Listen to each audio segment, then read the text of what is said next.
दोस्तों आज मैं आपको बताने जा रही हूँ slip disc, sciatica, back pain, दबी हुई नस का ऐसा इलाज जो बहुत ही साधारण है और इसकी सबसे बड़ी बात यह है कि ये बहुत ही असरदार है।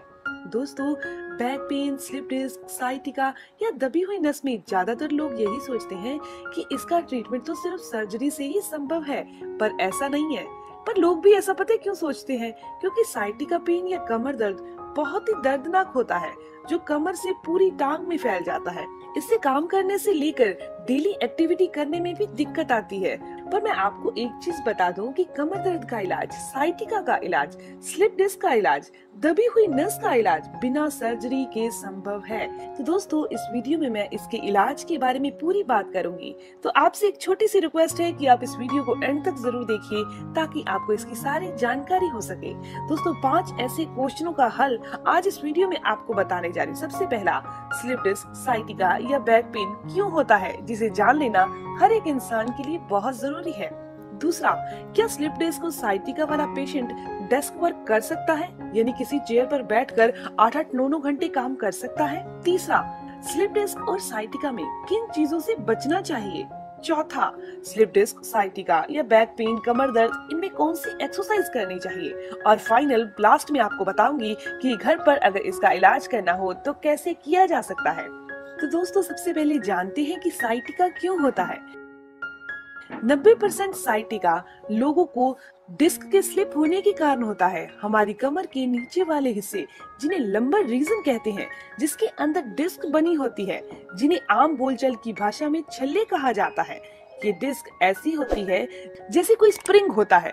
जैसे स्प्रिंग पर आप जोर डालते हैं और उसे छोड़ते हैं तो वापस वो स्प्रिंग अपनी शेप में, अपनी वैसी ही जगह में आ जाता है जैसे वो होता है। शरीर में भी ऐसा ही होता है।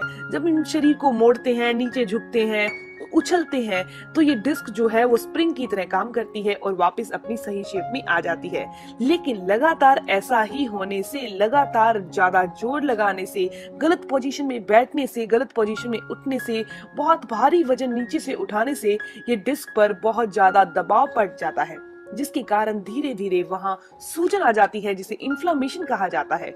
डिस्क का जो लिक्विड होता है, जिसे वर्टिब्रास कहा जाता है, वर्टिब्रास का जो लिक्विड है वो बाहर निकलने लगता है, लीक होने लगता है, जो नर्व को कंप्रेस कर देता है, नर्व को दबा देता है। और टाइम के साथ सही ट्रीटमेंट नहीं लिया जाए तो ये पेन पूरी टांग में फैल जाता है। यह कमर से शुरू होता है, हिप्स में चुभन होती है और दर्द इसका पूरी टांग में और काफ मसल में यानी पिंडलियों को सहना पड़ता है। दोस्तों अब बात करते हैं दूसरे क्वेश्चन के आंसर के बारे में। क्या जिनको भी साइटिका पेन है या कमर दर्द है वो लंबे टाइम तक डेस्क वर्क कर सकते हैं, यानी कि 7 से 8 घंटे या 9 घंटे चेयर पर लगातार बैठ सकते हैं? दोस्तों यह डिस्क में सूजन और लिक्विड का बाहर आना, यह ज्यादा लंबे समय तक डिस्क पर दबाव पड़ने के कारण होता है। और ये दबाव जो है लंबे टाइम तक अगर आप बैठे रहेंगे तो ये दबाव भी ज्यादा पड़ेगा। ऐसे बहुत से काम हैं जिनसे डिस्क पर प्रेशर यानी दबाव पड़ता है। जैसे आप भारी वजन को उठाते हैं, भारी सामान को धक्का लगाते हैं, नीचे से वजन उठाते हैं, पर यह एक बार करने से नहीं होता। जैसे कि आपने एक बार सामान नीचे से उठाया, भारी वजन को धक्का लगाया तो आपकी डिस्क में स्वेलिंग आ जाएगी। एक बार करने से ऐसा नहीं होता। लेकिन अगर आपका डेली का रूटीन कुछ ऐसा ही है, आप बहुत भारी वजन को नीचे से उठाते हैं, बहुत भारी वजन को धक्का लगाते हैं, कभी कभी कोई इंसान अपनी शॉप पर ऐसा काम करता होता है जिसमें उसको ऐसा ही काम करना पड़ता है, या फिर कुछ लेडीज हैं घर पर कभी बेड को धक्का लगा दिया, कभी किसी भारी सामान को धक्का लगा दिया, तो इस कंडीशन में लगातार ऐसा ही काम करते रहने से डिस्क पर बहुत दबाव पड़ जाता है। डिस्क का लिक्विड बाहर की तरफ निकलता है और वो साइटिका की नस को दबा देता है, जिसके कारण पूरी टांग में दर्द रहने लगता है। तो दोस्तों बात करते हैं ऐसी कौन सी 5 चीजें हैं जिनसे आपको बच के रहना चाहिए। सबसे पहली चीज, लॉन्ग सिटिंग नहीं करनी, यानी कि लंबे टाइम तक आपने नहीं बैठना। अगर लंबे टाइम तक 8-8, 9-9 घंटे आप चेयर पर बैठे रहेंगे तो ऐसा करने से डिस्क पर 5 गुना दबाव बढ़ जाता है। अगर आपको कमर दर्द नहीं भी है तब भी स्टार्ट हो जाएगी। दोस्तों आप क्या करिए, कमर दर्द सही रहे, कमर में कोई दर्द नहीं हो तो आपने क्या करना है, हर 1 घंटे के बाद 15 मिनट के लिए उठिए और वॉक करिए। 15 मिनट नहीं उठ सकते तो कम से कम 5 से 7 मिनट तो जरूर करिए। इसके अलावा दोस्तों, आपने कोई भी भारी भरकम एक्सरसाइज नहीं करनी, आपने तेज दौड़ना नहीं है, लेकिन आप कुछ एक्सरसाइज कर सकते हैं, वो है योगासन। वो कौन से योगासन है जो आप कर सकते हैं? सबसे पहला है भुजंगासन और दूसरा है मरकट आसन। ये कमर में फ्लेक्सिबिलिटी को लाता है। दोस्तों, जिनको भी स्लिप डिस्क है, साइटिका है, कमर दर्द है, उन्होंने तेज नहीं दौड़ना, क्योंकि जब आप तेज दौड़ेंगे तो डिस्क पर दबाव यानी कि प्रेशर बहुत बढ़ जाएगा और डिस्क बहुत डिस्टर्ब हो जाएगी, उस पर सूजन भी बहुत ज्यादा आ जाएगी। अब आप तब दौड़ेंगे जब आप बिल्कुल ठीक हो जाएंगे। भारी सामान को धक्का नहीं लगाना, भारी सामान उठाना नहीं है, आपने वात यानी वायु वाली चीजें नहीं खानी। दोस्तों, अब लास्ट में बात करते हैं इलाज की, कि इसका इलाज कैसे संभव है। हम बहुत सारी पोजीशन में सोते हैं दोस्तों, सोने की बहुत सारी पोजीशन है हमारी, लेकिन उनमें से एक पोजीशन ऐसी है जो डिस्क को रिलैक्स करती है, उसके दबाव को कम करती है। तो आप हमेशा ही लेफ्ट साइड या राइट साइड लेकर ही सोएं, सीधा नहीं सोएं। सीधा सोएंगे तो आपकी डिस्क पर बहुत ज्यादा दबाव पड़ जाएगा, इसीलिए लेफ्ट साइड या राइट साइड लेकर सोएं। ऐसा करने से डिस्क पर पड़ा हुआ दबाव कम होता है। और जब हम लगातार ऐसे काम करेंगे जिससे कि डिस्क पर दबाव कम पड़े, तो हमारी बॉडी उस डिस्क को रिकवर करना, सही करना बहुत तेजी से शुरू कर देगी। दोस्तों, ठीक वैसे ही अगर हमारे कहीं कट लग जाए, नाइफ से कहीं भी कट जाए हल्का सा, तो अगर हम उस जख्म को हमेशा खुदेड़ते रहेंगे, हिलाते रहेंगे अपने फिंगर से, तो वो जख्म ठीक होने में बहुत टाइम लेगा या फिर ठीक ही नहीं होगा। लेकिन उसके दूसरी तरफ हम उस जख्म को रिलैक्स दे देंगे, कोई छेड़ेंगे नहीं, कुछ नहीं करेंगे और बहुत आराम से उसे ठीक होने देंगे, उसको खोलेंगे नहीं, तो वो जख्म बहुत जल्दी ठीक हो जाता है।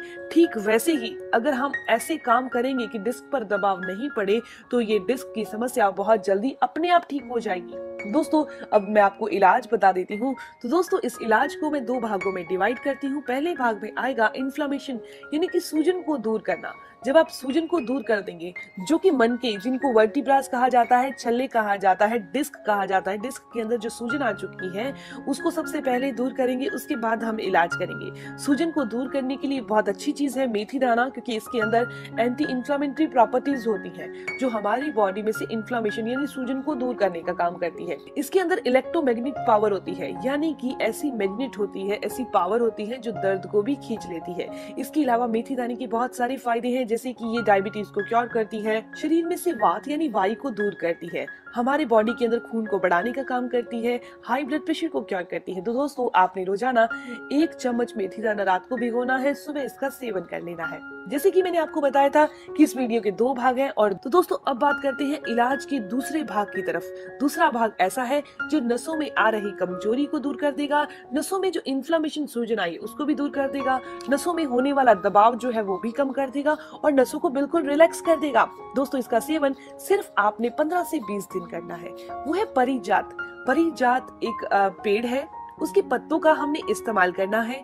दोस्तों, 7 से 8 पत्ते लीजिए परिजात की। आपने इसे चाकू से नहीं काटना, आपने इसे चटनी बनानी है। रात के टाइम इसकी चटनी बना लीजिए। 1 गिलास पानी के अंदर इसे 5 से 7 मिनट के लिए उबालिए, सिम फ्लेम पर उबालिए इस चटनी को जो परिजात के पत्तों की है, और रात को ढककर रख दीजिए। सुबह उठकर आपने इसे हल्का सा गर्म करना है, बहुत गर्म नहीं करना, हल्का सा गुनगुना करके इसे छान कर पी लीजिए। ऐसा करने से नसों में होने वाली कितनी भी दिक्कत है, दबी नस की समस्या है, नसें कंप्रेस हो रही हैं, वो सभी ठीक हो जाती हैं। दोस्तों, ये जानकारी, ये इन्फॉर्मेशन यहीं तक थी। दोस्तों, अगर आप भी back pain, sciatica, slip disc, दबी नस की समस्या को ठीक करना चाहते हैं तो इस इलाज को जरूर फॉलो करें और मुझे जरूर कमेंट करें फॉलो करने के बाद कि आपकी ये समस्या बिल्कुल ठीक हो चुकी है।